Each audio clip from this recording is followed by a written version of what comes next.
Hello children, how are you? I hope you all are doing good. So today we are going to start a chapter which name is the Holy Panchayat. So what kind of problems do people in village faces and how are these matters settled? तो वहाँ पर क्या होती है बच्चे, पंचायत होती है, village panchayat जो विलेजेस के मैटर्स को सोल्व करती है. In pairs enact a short scene where one of you have a problem with the other and present your grievances to the class and the rest of the class will come up with solution. Fine. So let's start the chapter. Juman Sheikh and Algu Chaudhary were very close friends. They were very close friends and they were partners in farming. Some of their dealings were also done jointly.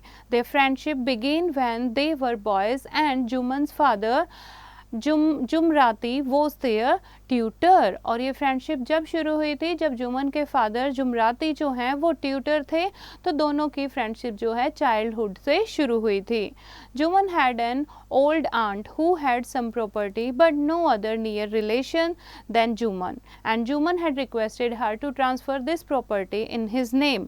Until the transfer deed had been registered, the aunt was pampered, but this came to an end as soon as the transfer deed was stamped. Now the poor aunt had to swallow bitter words every day. और जुमन जो है उसकी एक aunt थी जिसका उसका कोई भी नहीं था, सिर्फ जुमन ही था. तो जुमन कहता है कि सारी जो भी ज़मीन है थोड़ी सी वो मेरे नाम कर दो. डीड क्या होता है, एन ऑफिशियल एग्रीमेंट. ठीक है, डीड जो है वो मेरे नाम कर दो और जो भी ज़मीन है.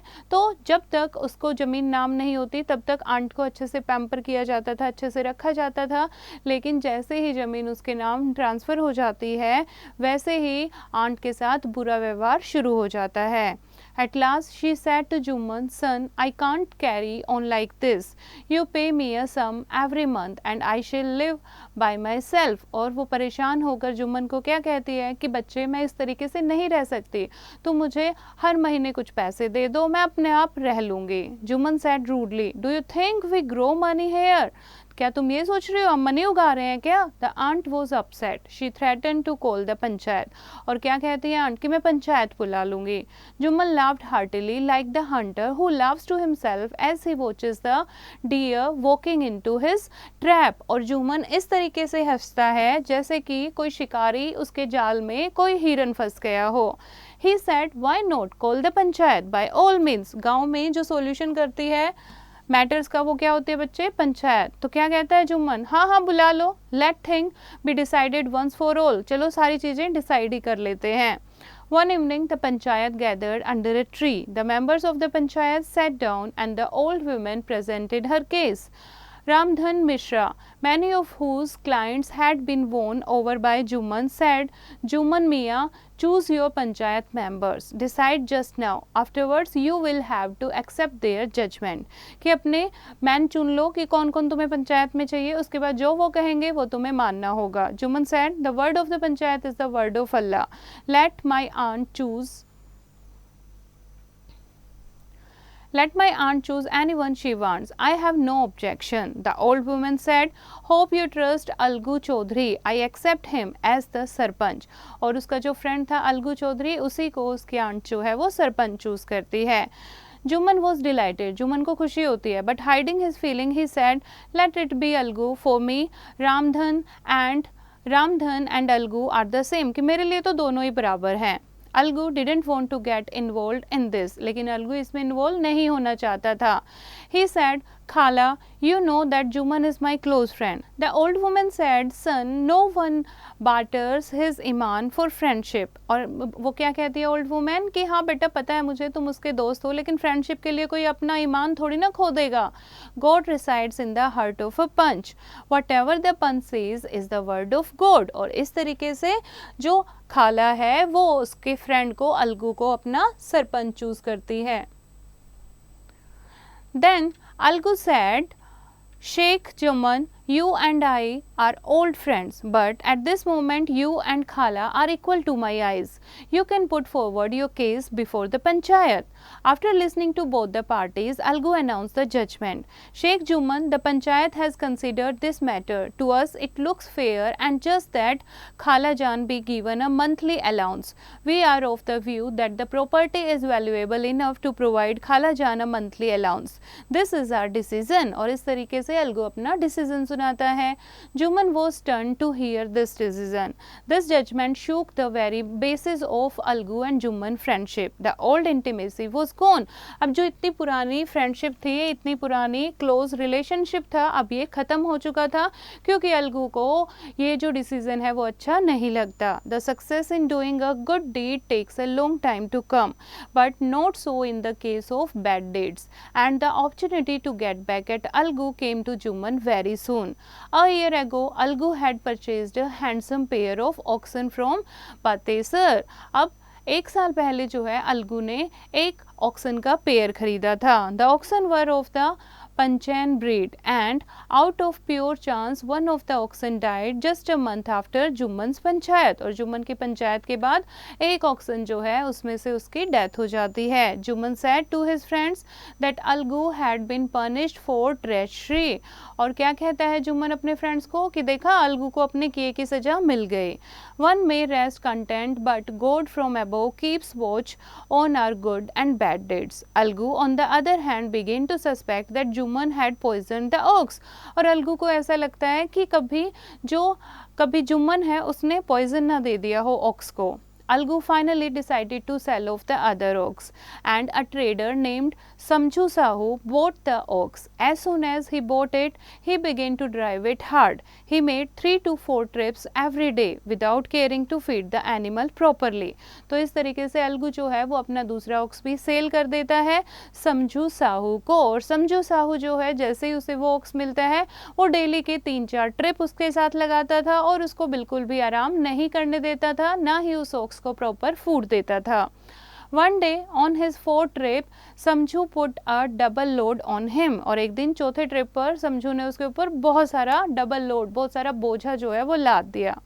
The ox collapsed and did not rise again. और ऑक्स जो है वहीं पर गिर गया और दोबारा नहीं उठ पाया. Who would pull the cart now? He was burning with anger. अब कार्ट को कौन उठाएगा? और उसे बहुत ही गुस्सा आ रहा था. He had sold many sacks of good and many tins of ghee and was crying about 250 rupees with him. और अपने साथ उसने कुछ पैसे ले रखे थे, गुड़ यानी कि जैगरी ले रखी थी और बहुत ही घी ले रखा था, बहुत सारी टीन घी ले रखा था. In addition, there were a few sacks of salt and tins of oil on the cart. और कुछ नमक और तेल के टीन भी थे. He couldn't leave them here. और वो उनको छोड़कर नहीं जा सकता था. Helpless, he decided to spend the night in the cart. In the morning, when he got up, he found his money and some of the tins stolen. And he reached home wailing and weeping. और ऐसे रोते हुए वो अपने घर वापस जाता है. When his wife heard the story, first she cried and then started cursing Algu for having sold them a useless ox. और इस तरीके से उसकी वाइफ जो है वो स्टोरी सुनती है और फिर चिल्लाने लगती है कि अलगू ने उन्हें बेकार बैल जो है वो बेच दिया. Many months passed. Whenever Algu went to their house to ask for the price of the ox, both husband and wife would start abusing him. बहुत महीने बीत गए. जैसे ही अलगू उनके पास पैसे लेने जाता, दोनों हस्बैंड और वाइफ उसको गालियां देते. Finally, they decided to go to the panchayat. The panchayat began its meeting. Ramdhan Mishra said, "Why waste time? Let us elect the 5 members. Come, Chaudhary, whom do you elect?" तो इस तरीके से पंचायत में पूछा जाता है. Algu said in a humble voice, let Samjhu choose, कि समझू को चूज करने दो. Samjhu stood up and said sharply, I choose Jumman Sheikh. और अब क्या होता है उल्टा, पहले अलगू को चूज किया था, अब उसका जो कंपिटिटर है अलगू का अपोनेंट जो है वो समझू जो है वो जुम्मन उसके फ्रेंड को चूज कर लेता है. An awareness of the burden of a responsibility often alters our narrow outlook. When we lose our way, the awareness shows us the light. Jumman Sheikh also became conscious of such a responsibility the moment he was given the high office of the sarpanch. अब उसको sarpanch elect किया जाता है तो अब भी वो ये सोचता है कि हाँ मैं सोच समझ कर जो है रिजल्ट बताऊंगा, डिसीजन लूंगा. He realized that at this moment he was seated on the highest throne of justice and righteousness. और क्या सोचता है, जैसे ही उसको सरपंच बनाया जाता है वो सोचता है मैं सबसे ऊपर वाली चेयर पर बैठा हूँ जस्टिस की, ठीक है, और मैं बिल्कुल सही फैसला लूँगा. Whatever he uttered now would be the word of God, and any prejudice of his mind must not contaminate that voice. और क्या कहता है कि जो भी मेरे मुंह से निकलेगा ना वो भगवान का कहा हुआ होगा और कोई भी prejudice, कोई भी unfair mean मेरे दिमाग में नहीं आएगा. He must not deviate even a bit from truth. He announced the judgment. Algu Chaudhary and Samju Sahu, it is proper that Samju should pay the price of the ox. The ox was not suffering from any disease when he bought it, and if the price had been paid, then Samju would not have been able to raise this question. Algu Chaudhary was overjoyed, and he stood up and shouted, "Victory to Panch Parmeshwar!" This was and echoed from all sides, "Victory to Panch Parmeshwar." Everyone admired Juman's judgment. This is justice, and this is not the work of man. God himself reside in the Panch Parmeshwar. और इस तरीके से जुम्मन जो है, हालांकि उसको अलगू के खिलाफ फैसला देना चाहता था, वो अलगू से बहुत ही गुस्सा था, लेकिन जैसे ही वो पंच बनता है, सरपंच बनता है ना, तो उसके मुंह से सिर्फ सच ही निकलता है. तो सब लोग कहते हैं कि पंच परमेश्वर की जीत हुई. ये अलगू की जजमेंट नहीं थी, ये जुम्मन की जजमेंट नहीं थी, ये भगवान ने खुद बोला था. Okay, so at the end Jumman came to Algu and embarrassing him said, "Ever since you had given the judgment against me, I had become your enemy, but today I have realized that while sitting on that seat of judgment, you are no one's friend or foe." कि तुम जब judgement की seat पर बैठते हो ना, जब किसी के फ्रेंड नहीं होते, ये अब मुझे रियलाइज हुआ. जब तुमने मेरे खिलाफ फैसला दिया था तो मैं तुम्हारा दुश्मन बन गया था, लेकिन अब मुझे सही फैसला लेना था, तो अब मुझे समझ आया. You can not think of anything excuse justice. तुम किसी को भी, किसी के साथ भी नाइंसाफी नहीं कर सकते. सो बच्चे, the story is translated from Panch Parmeshwar, written by Munshi Premchand. About the author, Dhanpat Rai Srivastav, better known by his pen name Munshi Premchand, was a prolific Hindi-Urdu writer of India. He has written novels, poems and dramas. His work focus on the common ordinary people and are free from the grandiloquence which could be seen in the works of other writers. He wrote about realistic national and social issues like corruption, poverty and child labor. Some of his famous works are Godan, Seva Sadan and Gaban. So बच्चे, this is the chapter. I hope you have understood the chapter. You have to read it once again, learn the word meaning and do the back exercise yourself.